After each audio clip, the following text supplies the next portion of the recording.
নমস্কাৰ এই মুহূৰ্তত আমাৰ হাতত আহি পৰিছে কেইবাটাও বিগ ব্ৰেকিং নিউজ আমি ৰাজ্যৰ লগতে দেশৰ বিভিন্ন খবৰসমূহ আপোনালোকলৈ আগবঢ়ালো দিবলৈছো এই মুহূৰ্তৰ এটা বিগ ব্ৰেকিং নিউজ ৰাজ্যৰ বান পৰিস্থিতিৰ মাজতে বৃহৎ সিদ্ধান্ত ৰাজ্য চৰকাৰৰ ক্ষতিগ্ৰস্ত লোকক ঘৰ নিৰ্মাণ কৰিবলৈ চৰকাৰে দিব ধন সম্পূৰ্ণৰূপে ঘৰবাৰী হেৰুৱা লোকে পাব 1,20,000 টকা এমাহৰ ভিতৰত প্ৰতিগৰাকী বানাক্ৰান্তক দিয়া হ'ব এই সাহায্য ধেমাজিৰ বান পৰিদৰ্শন কৰি এই ডাঙৰ ঘোষণা কৰিলে মন্ত্ৰী কেশৱ মহন্তই বানত ক্ষতিগ্ৰস্ত হোৱা লোকসকলৰ বাবে এই সাহায্য ঘোষণা কৰিছে ইয়াৰ উপৰিও পশুধন হেৰুৱা বানাক্ৰান্তকো দিয়া হ'ব উচিত ক্ষতিপূৰণ দিবলৈছো এই মুহূৰ্তৰ আন এটা বিগ ব্ৰেকিং নিউজ ৰাজ্যৰ 5 জিলাত নহয় উচ্ছেদ অভিযান সম্পূৰ্ণৰূপে বন্ধ থাকিব ৰাজ্যৰ 5 জিলাত উচ্ছেদ অভিযান ৰাইজক চিন্তা নকৰিবলৈ আহ্বান উচ্ছেদক লৈ চলিছে অপপ্ৰচাৰ বিটিচি অঞ্চলত কোনো উচ্ছেদ চলোৱা নহয় বিটিচিৰ 5 জিলাত চলাব নোৱাৰিব উচ্ছেদ অভিযান কোকৰাঝাৰ চিৰাং বাক্সা উদালগুৰি আৰু তামোলপুৰত নচলে কোনো উচ্ছেদ অভিযান চৰকাৰে কাকো উচ্ছেদ নকৰে বৰঞ্চ স্থানীয় লোকক দিব সংস্থাপন এইদৰে ডাঙৰ মন্তব্য কৰিলে বিধায়ক থানেশ্বৰ বসুমতাৰীয়ে দিবলৈছো এই মুহূৰ্তৰ আন এটা বিগ ব্ৰেকিং নিউজ দেশৰ কোটি কোটি জনতালৈ এটা ভাল খবৰ মোদী চৰকাৰে আনিলে বাম্পাৰ লোভনীয় আঁচনি প্ৰতিমাহে খৰচ কৰক মাত্ৰ 210 টকা আৰু 210 টকাৰ বিনিময়ত আপুনি লাভ কৰিব 5,000 টকা মোদী চৰকাৰে দিছে এই সোণালী সুযোগ কোটি কোটি লোকক আৰ্থিক সুৰক্ষা দিব মোদী চৰকাৰে কোটি কোটি লোকৰ নিৰাপত্তাৰ দায়িত্ব ল'ব মোদী চৰকাৰে আনিছে অটল পেঞ্চন যোজনা এই আঁচনিৰ অধীনত মাহিলী পেঞ্চন হিচাপে 5,000 টকা লাভ কৰিব 60 বছৰ বয়স হোৱাৰ পিছত লাভ কৰিব আপুনি প্ৰতিমাহে 5,000 টকাৰ পেঞ্চন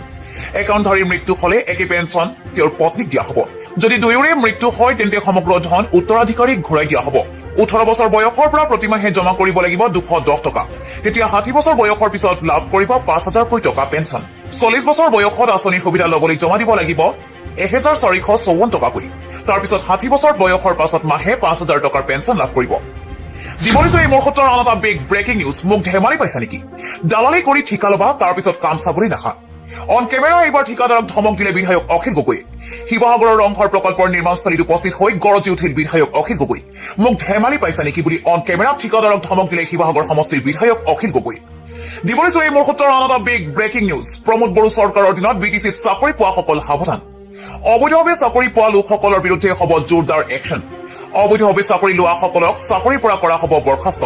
প্ৰমোদ বড়োৰ দিনত নিয়মীয়াকৰণ নোহোৱা চাকৰিও নিয়মীয়াকৰণ কৰিব বিটিচি চৰকাৰে আগন্তুক 20 বছৰলৈ বিটিচিত সলনি নহয় চৰকাৰ শ্ৰীৰামপুৰত চলা সিন্ডিকেটক লৈও হাগ্ৰামা মহিলাৰ ডাঙৰ মন্তব্য শ্ৰীৰামপুৰ গেটৰ পৰা এটকাও মই পইচা লোৱা নাই যদি লৈছে প্ৰমোদ বড়োৱে লৈছে এইদৰে প্ৰমোদ বড়োৰ বিৰুদ্ধে আক্ৰমণাত্মক ৰূপত বিটিচি প্ৰধান হাগ্ৰামা মহিলাৰ দিবলৈছো এই মুহূৰ্তৰ আন এটা বিগ ব্ৰেকিং নিউজ জোনাইত প্ৰকৃতিৰ ভয়ংকৰ ৰূপ ভয়াৱহ বান পৰিস্থিতিৰ কবলত জোনাইত প্ৰলয়ংকাৰী বানে চলাইছে তাণ্ডৱ ভয়ংকৰ বানৰ কবলত পৰিছে 100খনতকৈও অধিক গাঁও বাতিল কৰা হৈছে বিদ্যালয়ৰ পৰীক্ষাও সম্পূৰ্ণৰূপে পানীত ডুব গৈছে বহু বিদ্যালয় ঘৰ দুৱাৰ খেতিপথাৰ হাহাকাৰ পৰিস্থিতি সৰ্বসাধাৰণ ৰাইজৰ খাদ্য সংকটত ভুগিছে বানপীড়িত পৰিয়ালসমূহ সম্পূৰ্ণৰূপে ব্যাহত হৈ পৰিছে যাতায়াত ব্যৱস্থা যোগাযোগ বিচ্ছিন্ন হৈ পৰিছে জোনাইৰ বান পৰিস্থিতিক লৈ এতিয়া চিন্তিত হৈ পৰিছে ৰাজ্যৰ মুখ্যমন্ত্ৰী ডক্টৰ হিমন্ত বিশ্ব শৰ্মা মন্ত্ৰী সুশান্ত বৰগোহাঁই আৰু কেশৱ মহন্তক ধেমাজি যাবলৈ নিৰ্দেশ দিছে হিমন্ত বিশ্ব শৰ্মাই বানপীড়িত জনতাক সকলো প্ৰকাৰে সহায়ৰ আশ্বাস প্ৰদান কৰিছে মুখ্যমন্ত্ৰী ডক্টৰ হিমন্ত বিশ্ব শৰ্মাই দিবলৈছো এই মুহূৰ্তৰ আন এটা big breaking news Ayatollah Ali খামেনিৰ শেষকৃত্যত অংশ ল'ব কেন্দ্ৰীয় মন্ত্ৰী পবিত্ৰ মাৰ্ঘেৰিটাই ভাৰতৰ তৰফৰ পৰা পবিত্ৰ মাৰ্ঘেৰিটা যাব ইৰাণলৈ ইৰাণৰ পবিত্ৰ মাছহাট চহৰত অনুষ্ঠিত হ'ব আয়াতুল্লাহ আলী খামেনিৰ শেষকৃত্য অনুষ্ঠান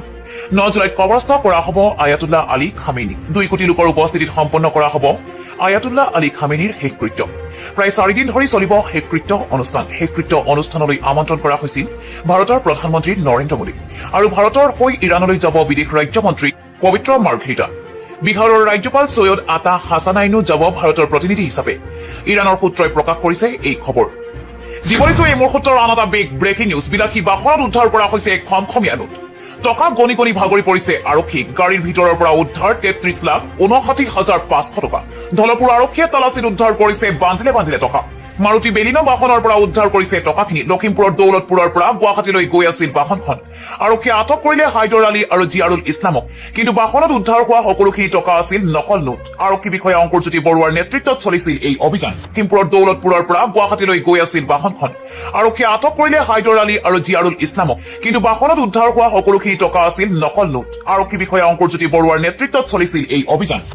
এই মুহূৰ্তৰ এটা বিগ ব্ৰেকিং নিউজ সাৱধান হওক উত্তৰ অসমবাসী ভয়ংকৰ সংকটত উত্তৰ অসমৰ জনতা এতিয়াৰে পৰা সাৱধানে থাকক উত্তৰ অসমবাসী এফালে প্ৰলয়ংকাৰী বান আনফালে মূল বান্ধে বাগৰিছে পানী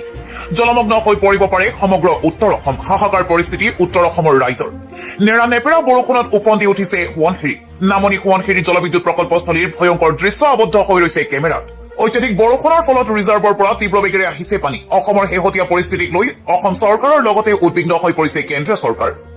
দিবলৈছো এই মুহূৰ্তৰ আন এটা big breaking news. Gaurav Gogoi কংগ্ৰেছক একেবাৰে নিঃশেষ কৰি পেলালে।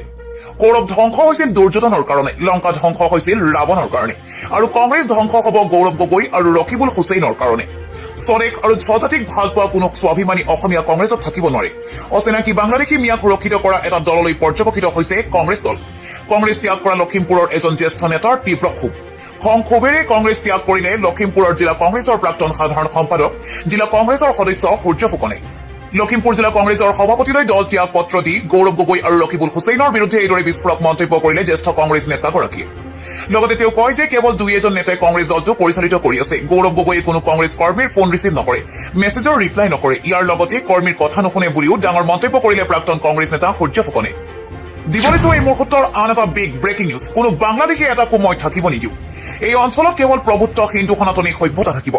আগন্তুক 5 বছৰত এজনো বাংলাদেশী ইয়াত থাকিবলৈ নিদিওঁ। তাৰ কাৰণে মোক কোনোবাই ভাল পায় বেয়া পায় মোৰ ক'ব লগা নাই। মোৰ এই জাতিটো কোনো বাংলাদেশীৰ হাতত বন্ধকত থবলৈ নিদিওঁ। বিধায়ক হিচাপে নিৰ্বাচিত হোৱাৰ পিছত লখিমপুৰৰ ৰঙানদীত অতি তৎপৰ হৈছে বিধায়ক ঋষিৰাজ হাজৰিকা। সমষ্টিটোৰ চুকে কোণে খিলঞ্জীয়া সনাতনী হিন্দুত্বৰ প্ৰভুত্ব বিস্তাৰ কৰিবৰ বাবে নিজকে এক প্ৰকাৰৰ আত্মনিয়োগ কৰিছে বিধায়ক ঋষিৰাজ হাজৰিকাই।